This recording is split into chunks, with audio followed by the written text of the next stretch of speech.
And back with another do-it-yourself video. This one we're going to talk a little bit about Whirlpool dryer. This model is probably from the early 2000s.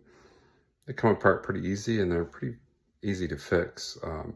Symptoms I'm having right now is dryer's very loud. Feels like perhaps something's off track with the dryer. So yeah, we'll take it apart and see how it goes. So I've got most of this already taken apart. It's a Whirlpool 5-cycle Super Duty. Like I said, it's seen today, but it's been pretty good. So I'm hoping. First thing you had to do was take these two screws out here, and you remove the filter as well, which I already did that. Then you'll actually lift up under here and remove it from the base, which I already did. And then I took the front panel off, and it's got these little snaps here that you have to make sure that you they just kind of pop off. So here's kind of the inside. I've taken the drum inside off. Here's a belt, which I'm going to replace the belt. The problems we had was I did put the new wheels already on, but this was my old one. As you can see, it was very, very worn. So Amazon helped me out. It's a little kit, but I replaced both wheels. Only one was really bad. So there's the two wheels that we're replacing. And then this, it's kind of like a pulley. It controls the tension for the motor that would spin the dryer. I just also cleaned it since there's a lot of dust and lint and things, and so I just vacuumed that thing out. So I'm gonna put it back together here. Forgot to mention this little detail. So I did take this cover off here, and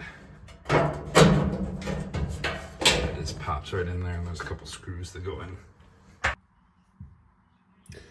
Okay, sorry I couldn't exactly demonstrate because I needed two hands to do that.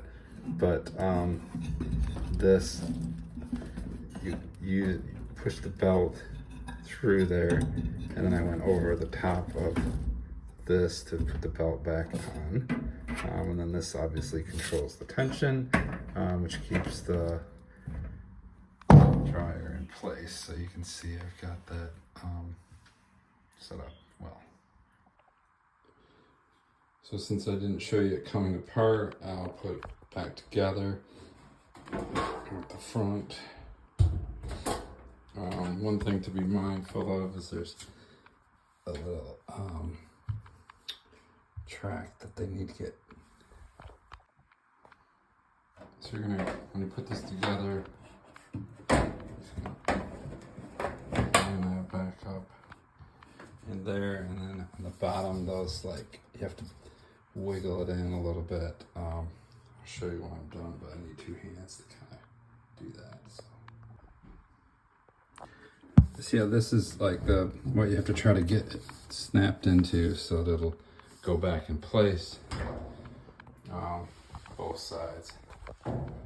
So we got two screws to go back in here.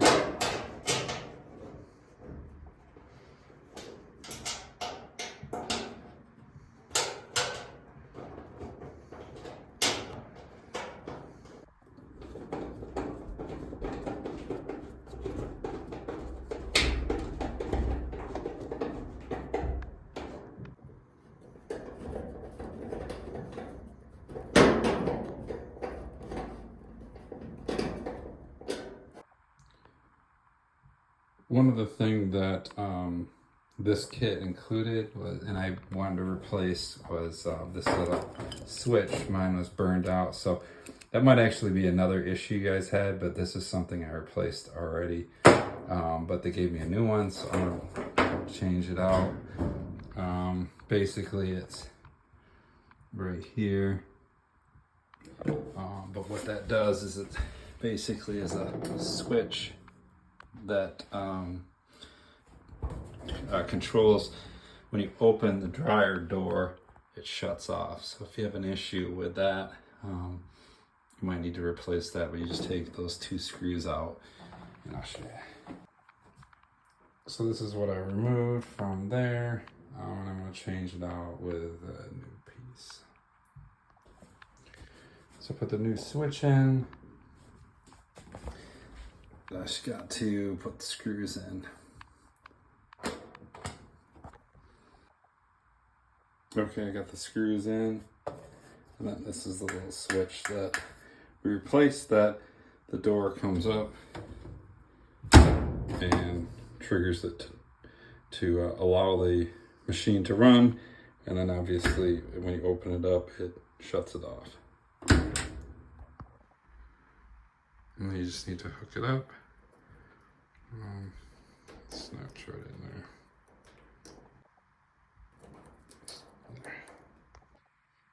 Yeah, I was putting the top back on. I realized I was actually missing one of these clips in here. That is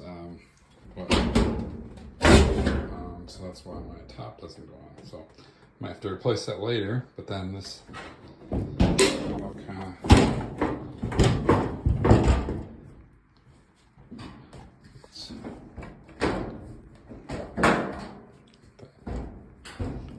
snaps right on. Good to go. Okay, we're gonna put the top on. Like I said, the little snaps you have to line up, where you hold everything together. Otherwise, so the last thing is you gotta put these screws in here.